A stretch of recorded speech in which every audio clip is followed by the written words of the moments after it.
the government now decide your gender? It is indeed a very controversial statement, लेकिन ये जो controversial statement है definitely इस controversial amendment bill से ज़्यादा controversial नहीं है। ये ट्रांसजेंडर अमेंडमेंट बिल रिसेंटली 24 मार्च को लोकसभा में पास किया गया है और जैसे ही ये पास हुआ इसके अराउंड कंट्रोवर्सीज बिल्ड होती चली गई। चलिए एक बार समझ लेते हैं कि क्यों लोग इसे most controversial bill ever passed in Indian history बोल रहे हैं। Let us understand the introduction and context. Transgender Persons Protection of Rights Amendment Bill 2026 has been passed in Lok Sabha. कब? मार्च 24, 2026 को ये बिल पास कर दिया गया है। और अमेंडमेंट्स इन ट्रांसजेंडर पर्सन्स एक्ट 2019, तो जो 2019 का ट्रांसजेंडर पर्सन्स एक्ट है उसमें अमेंडमेंट्स किए गए हैं। अब क्या अमेंडमेंट्स हैं इसको जानने से पहले हम ये जान लेते हैं कि ट्रांसजेंडर पर्सन्स एक्ट का मेन जो एक पॉइंट है वो क्या है। इसका मेन पॉइंट है सेल्फ आइडेंटिफिकेशन। अब सेल्फ आइडेंटिफिकेशन का मतलब ये होता है कि आप खुद आइडेंटिफाई करेंगे कि आप किस जेंडर को बिलोंग करते हैं। जी हां, लेकिन इसमें कुछ तो चेंज किया है गवर्नमेंट ने कि ये कंट्रोवर्सी शुरू हो चुकी है। पहले इस अमेंडमेंट का एम समझ लेते हैं। The aim is to strengthen the protections, transgenders की प्रोटेक्शन को स्ट्रेंथन करना, एंश्योर टारगेटेड वेलफेयर डिलीवरी। जो टारगेटेड वेलफेयर डिलीवरी है, किसको वेलफेयर के प्रोसीजर्स, किसको वेलफेयर की चीजें मिलनी चाहिए, वो टारगेटेड हो। और this has sparked nationwide debate and criticism as I have already been mentioning in the since the beginning कि नेशन वाइड डिबेट और क्रिटिसिज्म मिल रहा है इस बिल को। चलिए लेट अस डीप डाइव कि 2019 एक्ट क्या है। 2019 जो एक्ट है वो एम करता था प्रिवेंट डिस्क्रिमिनेशन, जो भी ट्रांस पीपल के अगेंस्ट डिस्क्रिमिनेशन होता है उसको प्रिवेंट करना, प्रोवाइड वेलफेयर मेजर्स प्रोवाइड करना, डिफाइन करना ट्रांसजेंडर पर्सन्स ब्रॉडली। नाउ ये डिफाइन करता था trans men, trans women, intersex, gender queer को based on self identification principle, जैसा कि मैंने आपको बताया कि you decide what is your gender. Now this was influenced by the NALSA judgement 2014। अब नालसा जजमेंट क्या है? नालसा जजमेंट ये जजमेंट था जहां पे पहली बार इंडियन गवर्नमेंट ने, सुप्रीम कोर्ट ने ये डिसाइड किया था कि मतलब आइडेंटिफाई किया था, रिकॉग्नाइज किया था ट्रांस पीपल को।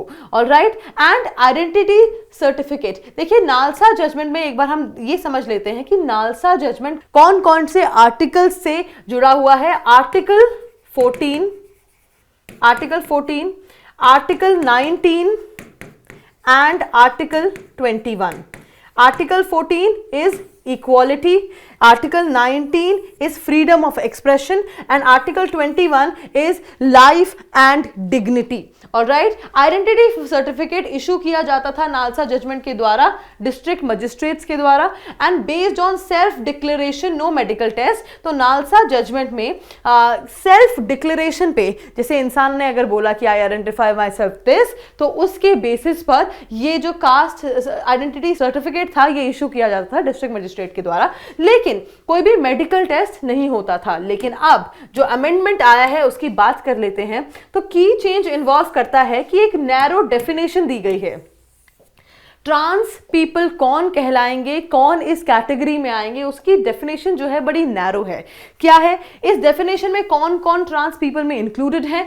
सोशियो कल्चरल आइडेंटिटीज जैसे हिजड़ा, किन्नर एक्सेट्रा, इनंशियस, intersex persons, only these 3। Exclude करता है ये किसे? Again very important, trans men, trans women, gender queer. So this removes the self identification principle. ये तो पहला इंपॉर्टेंट है ही जो बहुत ही ज्यादा कंट्रोवर्शियल है। Second, this is also very controversial कि only on the basis of medical test, medical test के बेसिस पर ही कौन ट्रांस पीपल हैं वो डिफाइन किया जाएगा। मतलब now you cannot self identify yourself as whatever you feel like. Now introduces medical broad verification system, medical board verification system को ये introduce करता है। Moving forward, let us talk about the key provisions, verifications and penalties.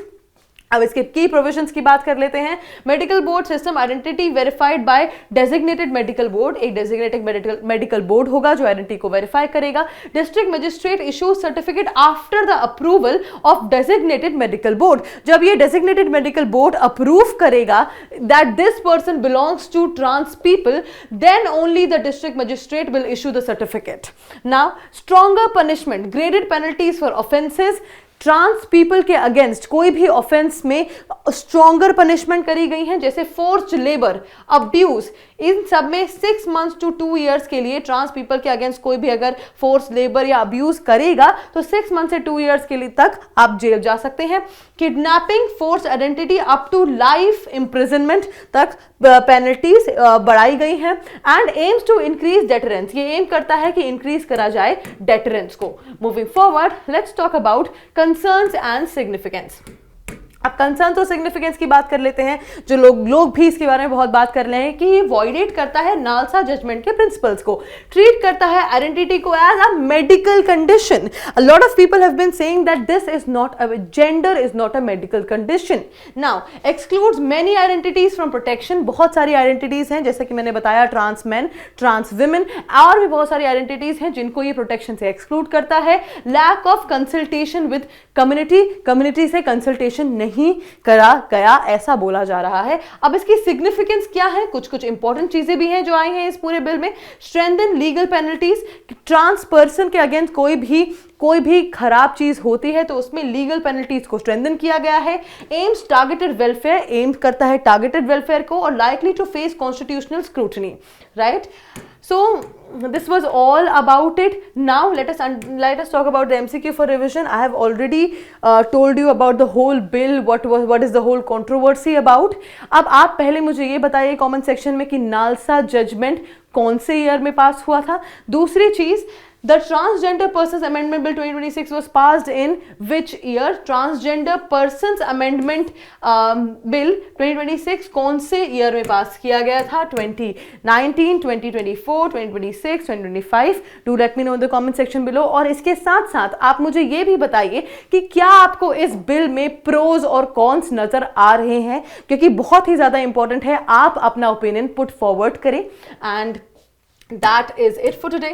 I will see you in another deep dive video. Until then, bye bye, take care.